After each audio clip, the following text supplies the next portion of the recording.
మామూలుగా ఎందుకు కొంతమంది అంటుంటారు ఏమంటే పొద్దు కుళ్ళిపోతుందండి. ఎందుకని అంటే దానికి కారణాలు కూడా మనం శోధించుకోవాలి. ఎందుకని అంటే అది శుభ్రం చేసి మనం ఆ పాట కట్టేయకూడదండి. చక్కగా పసుపు రాసి కుంకుమ బొట్టు పెట్టి దాన్ని కట్టాలి. అలా కట్టడం వల్ల ఏమవుతుంది, ఎక్కడ కట్టాలి అంటే కనుక ఎక్కడో అక్కడ కట్టడం కాదండి. ఏదైతే సింహద్వారం ఉందో మనం మొట్టమొదటగా లోపలికి వచ్చేటటువంటి మెయిన్ ఎంట్రన్స్ ఉంటుంది చూసారా, ఆ సింహద్వారం పైనే కట్టాలి. మనం నడిచేటప్పుడు లోపలికి వెళ్ళేటప్పుడు మన పైన అది ఉండాలన్నమాట. అంటే మన ఇంటికి వచ్చేటటువంటి వాళ్ళలో ఒక్కోసారి మన ఇంటికి వచ్చే వాళ్ళే కాదండి, మన కళ్ళు కూడా మనకు దిష్టి తగలచ్చు.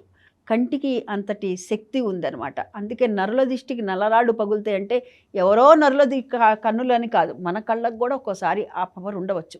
అందుకని అది కట్టినప్పుడు ఏమవుతుంది, లోపలికి వచ్చేటప్పుడు మనమైనా కానీ మన ఇంటికి వచ్చినటువంటి వారు కానీ ఎవరైనా కానీ దాన్ని చూడటం వల్ల ఆ నెగిటివిటీ అనేటటువంటిది కంటి ద్వారా తీసేసుకుంటుంది. అదేవిధంగా లోపలికి వెళ్తాం కదా, లోపలికి వెళ్ళేటప్పుడు మనలో ఉన్నటువంటి ఆ నెగిటివ్ అంతా కూడా తీసేసుకొని ఆ నెగిటివ్ ఎనర్జీని అది లాక్కునేటటువంటి శక్తి ఉంటుందన్నమాట.